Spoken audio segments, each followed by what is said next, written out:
Je vous propose de fermer les yeux un instant. Et je vous propose effectivement de simplement revenir à ici et maintenant. Et pour ce faire, de se connecter simplement à ce que l'on perçoit, à ce que l'on ressent maintenant. C'est la première étape du processus. On appelle nous ça entrer en présence ou entrer en soi. Et pour ça, je vous propose de tout simplement sentir tout l'espace qu'occupe votre corps là maintenant, là où vous êtes assis déjà, ou là où vous êtes posé. Simplement sentir tout l'espace qu'occupe votre corps jusqu'à la surface de la peau de tout le corps, et de prendre un moment pour sentir aussi le contact de votre corps.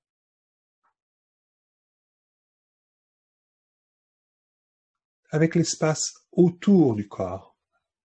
Sentir ce que votre corps touche. Vous pouvez par exemple sentir tout simplement le contact de vos mains avec ce qu'elles touchent là où elles sont posées maintenant.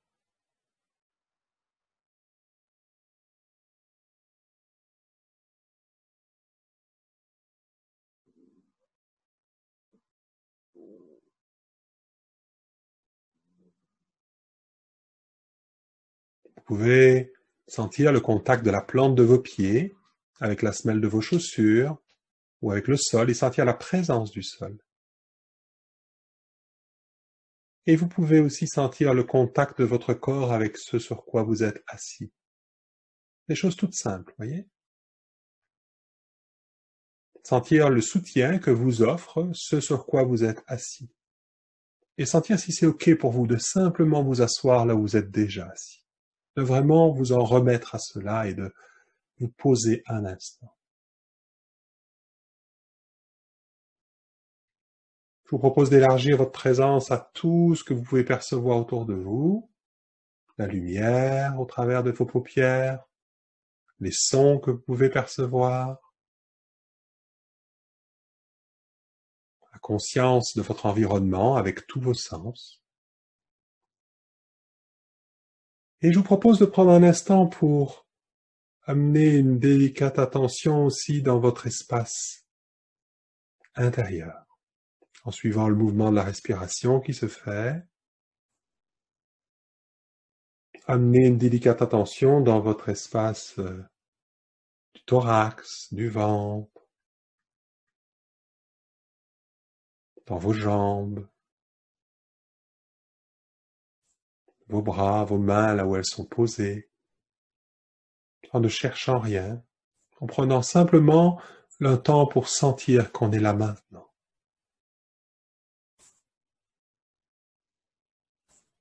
Et je vous propose de vous mettre en lien avec à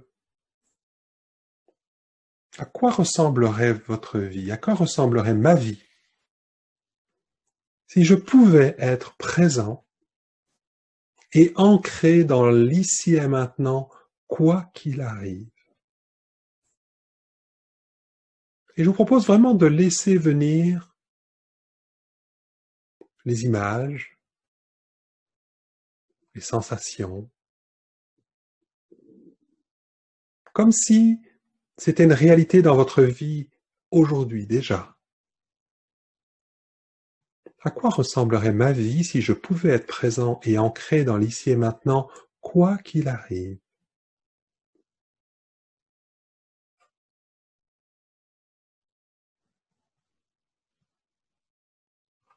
Regardez les images qui viennent, les sensations.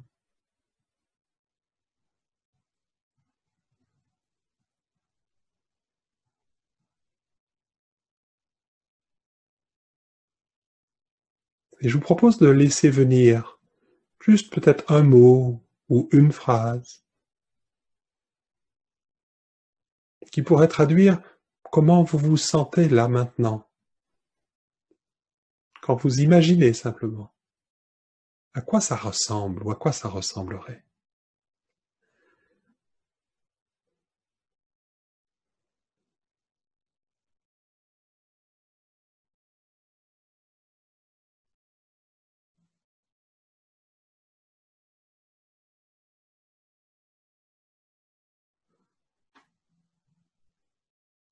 Même si ça vous semble inaccessible ou impossible, juste de l'imaginer. L'idée que vous vous faites du jour où vous vivrez pleinement l'instant présent, du jour où vous vivrez pleinement en présence. Voilà. Et je vous propose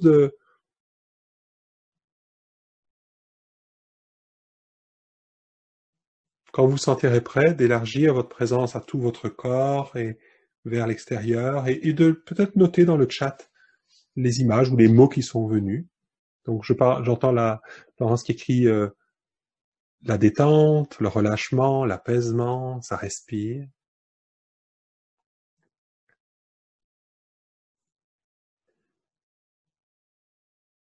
Confiance et l'élan de vie, oui. L'espace, silence, calme, paix intérieure, la liberté, la joie, mouvement, joie, jouissance, sérénité, joie et amour,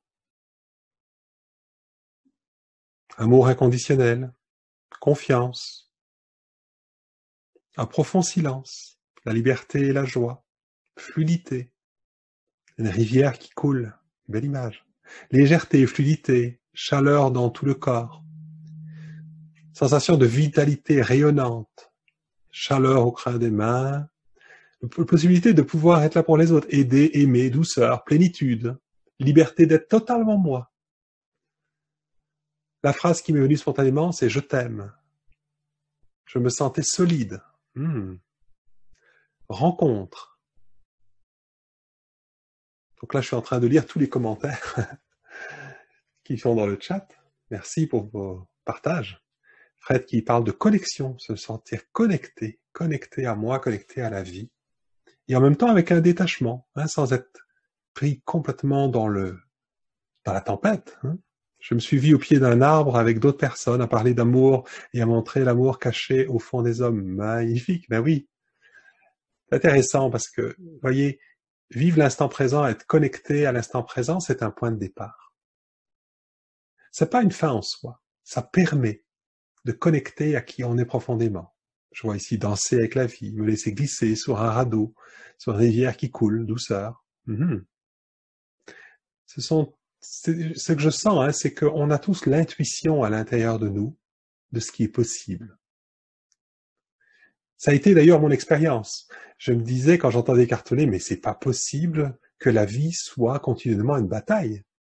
C'est pas possible, je dois tout le temps me battre. Et Émilie écrit, on peut y retourner. Merci pour le voyage. Alors oui, on peut y retourner parce que c'est disponible ici et maintenant. Vous voyez, on n'est allé nulle part. On s'est mis en lien avec cette possibilité et elle est possible ici. L'idée n'est pas de se convaincre, de se raconter ça, mais de le vivre là. De le vivre comme une vraie possibilité. Et Marie écrit, avec les vies mouvementées que nous avons, est-ce vraiment possible d'être en permanence dans l'instant présent? Et ça, merci d'amener ça parce que je vous propose maintenant de prendre un moment pour vérifier.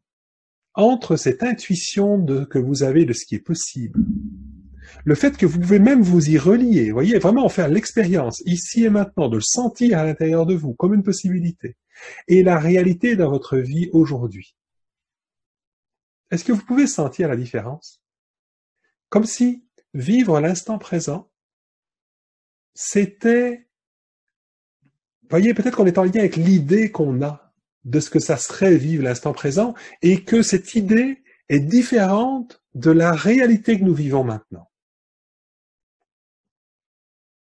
Donc, si je cherche à vivre un instant présent, à vivre une présence qui est comme on l'a décrit là, c'est-à-dire je cherche à être en paix, à être en connexion avec moi, je cherche à être en harmonie, en fluidité dans ma vie, qu'est-ce qui se produit si je ne suis pas en connexion avec moi? Qu'est-ce qui se produit si je ne suis pas en joie mais que je suis en peine? Qu'est-ce qui se produit si je ne suis pas comme dans un long fleuve tranquille mais que la vie est mouvementée? Qu'est-ce qui se produit si c'est pas l'harmonie dans ma relation avec les autres?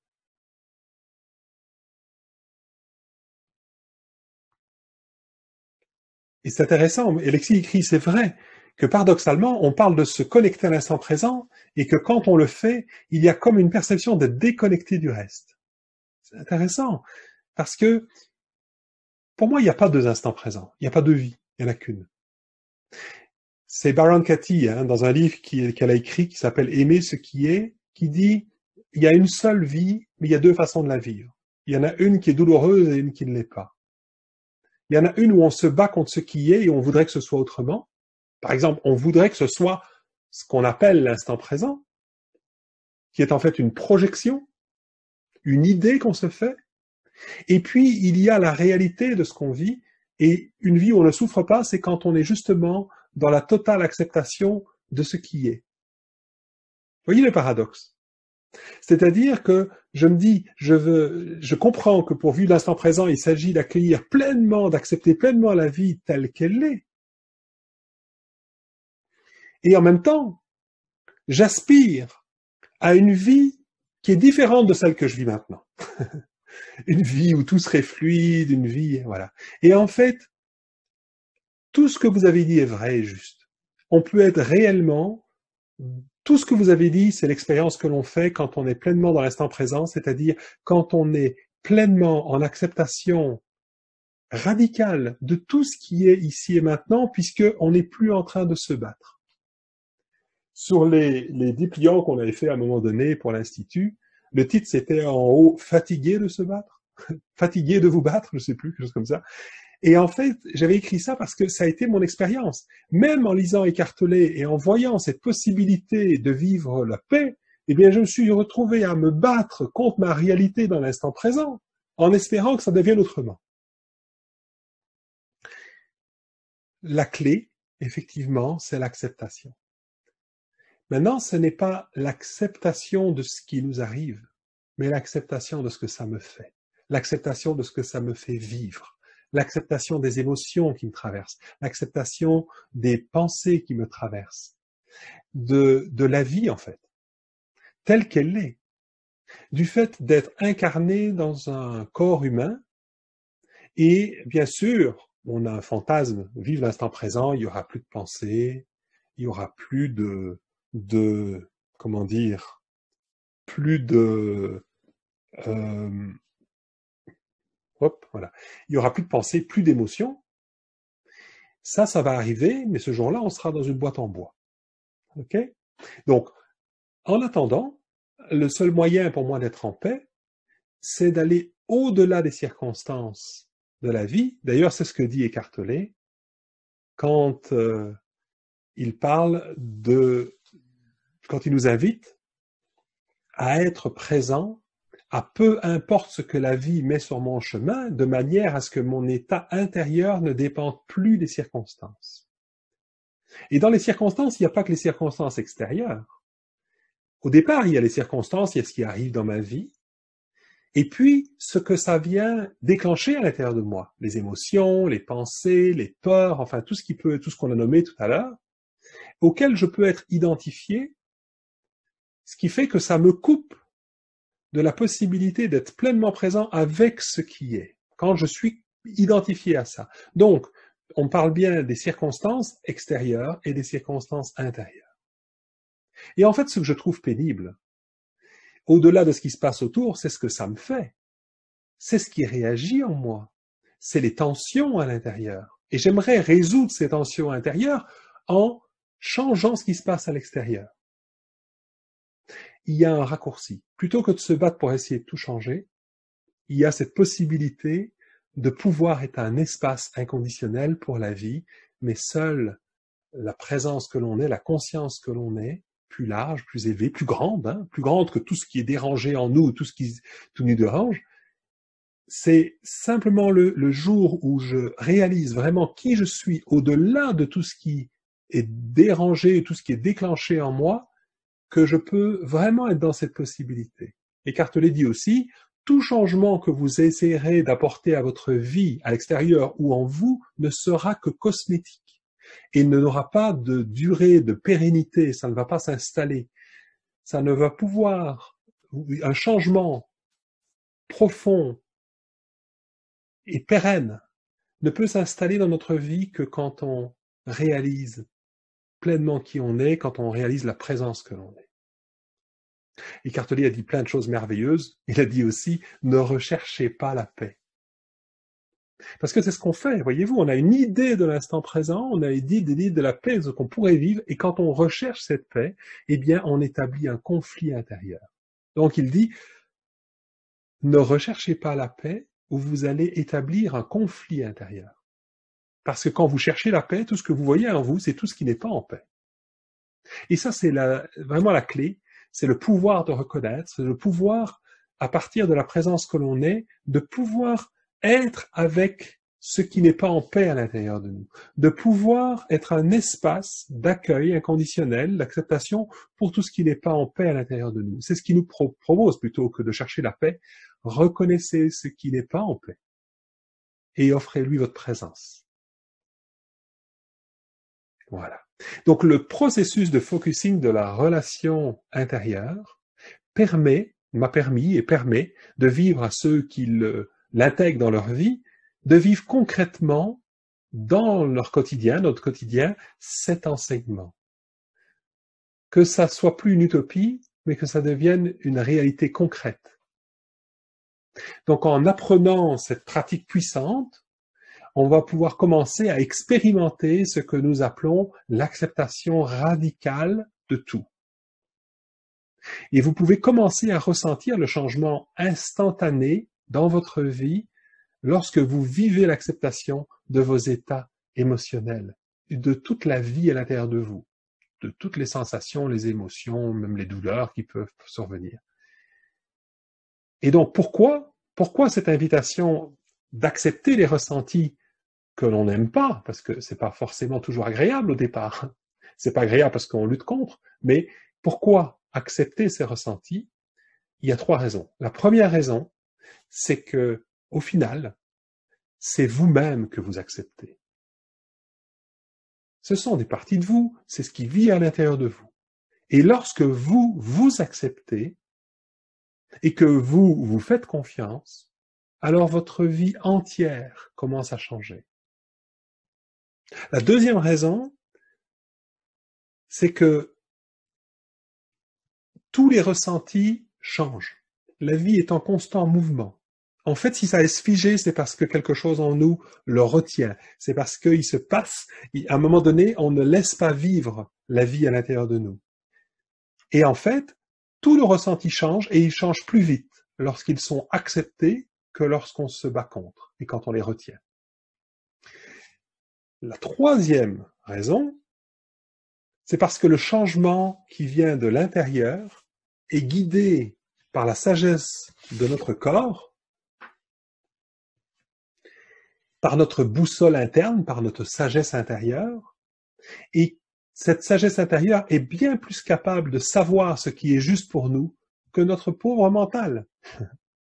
Ok, donc ça c'est une expérience qu'on a. Moi j'ai pendant tout un temps essayer de trouver, tiens, comment je dois faire par rapport à ça, comment j'arrive à, qu'est-ce que je fais avec ma vie, comment je la gère. Et j'ai réalisé qu'en me connectant à mon ressenti, la vie m'indique à chaque instant ce qui est juste et bon pour moi.